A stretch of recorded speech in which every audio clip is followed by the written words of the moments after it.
Tuna মাছ মানে কেয়াফা তারপর হচ্ছে পাবেল মুন্সি ভাইয়ের মতো এই সুন্দর করে বরিশাল্য ভাষা কইতে পারি না। একবার দোকানদারে কারো কাছে বিক্রি করা হইলে হ্যার দিকে অত খেয়াল থাকে না। বরিশাল দেখেছি মাওয়া কাটে ক্ষুদা লাগে না কোন আমরা একটা জিনিস খাইলে একটু দামদার করে খাইবেন। রেডি করো ইয়ে গেছে মুই একটু পাটলো একটু ভিডিও করবো হেললে গিয়ে একটু উল্টাই পাল্টাইতে আসছিলাম। খাদকগুলো দেখতে আসেন মনে হয় যে 2 মাস ধরে অনাহারে আনলে খায় না, এই জন্য হেরা এরকম করে খাইতে আছে।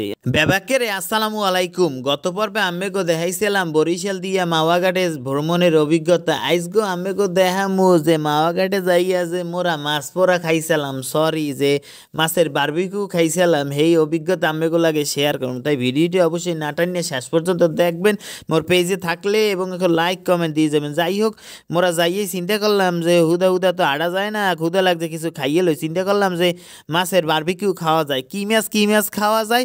চিন্তা করলাম যে না একটু আনকমন একটা মাছ খাওয়া যায়। যাই হোক সিলেক্ট করলাম মোরা যাইয়া টুনা মাছ মানে টুনা মাছ পোড়া খামু, সরি টুনা মাছের বারবিকিউ খামু। একটু এলিটদের বাসায় একটু কইলাম।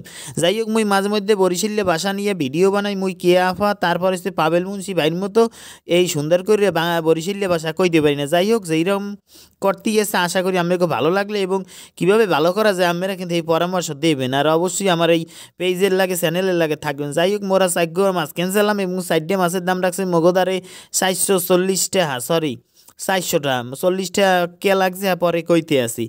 400 টাকা দিয়ে মোরা কিনলাম। তারপর মোরা মতো অপেক্ষা করতে আসি, কারণ মাছের বারবিকিউ করতে কিন্তু সময় লাগে। এই অবস্থায় আমার দলের যারা সাঙ্গপাঙ্গ আরও যারা ছিল এরা হ্যাগো মতো দুষ্টামি করতে আসে, আর মোরা অপেক্ষা করতেছিলাম কখন বারবিকিউ হইবে। আর কাকাই কিন্তু ভালো করে হ্যার মতো করে হে চালাই যেতে আছে, কীভাবে হ্যার রান্দা হে দ্রুত শেষ করবে, কারণ হ্যার আরও তো কাস্টমার আছে। কীভাবে কোনো রকমের মুখ বিজয় দিয়ে আরও নতুন একজন ধরবে, কারণ একবার দোকানদারে কারো কাছে বিক্রি করা হইলে হ্যার দিকে অত খেয়াল থাকে না, নতুন যে আছে হ্যার দিকে খেয়াল রাখে। বারবিকিউ হইতে আছে। যাই হোক ধৈর্য আর কুলাইতে আছে না ভাই, ক্ষুদা লাগছে। বরিশাল দেখেছি মাওয়া কাটে ক্ষুদা লাগে না কোন আমরা। আর যে ঠান্ডা পড়ছে এর মধ্যে গরম গরম বারবিকিউ খাইতে অনেকটা ভালোই লাগবে, এই জন্য মুগো এইটা কেনা আসলে।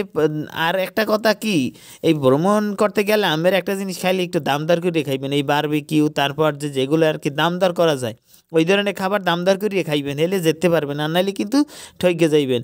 যাই হোক মুইও একটু ভাবলই একটু হ্যাঁ মতো একটু ওইটু উল্টাই পাল্টাইয়া দিতেছিলাম। কয় না যে বারাবাতে নুন দেয় বরিশাল্য ভাষায়, তো রেডি করো ইয়ে গেছে মুই একটু পাটলই একটু ভিডিও করবো হেললে গিয়ে একটু উল্টাই পাল্টাইতে আসছিলাম।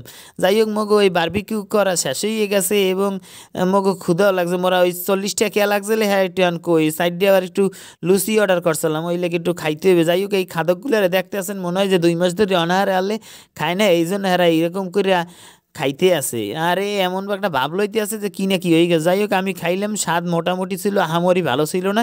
এই সে রিভিউ, সত্যি কথা ভাই মোটামুটি স্বাদের ছিল, আহামরি ভালো না। যাই হোক আমরা ভালো থাকবেন, আল্লাহ হাফেজ, দেখা হবে অন্য কোনো ভিডিওতে।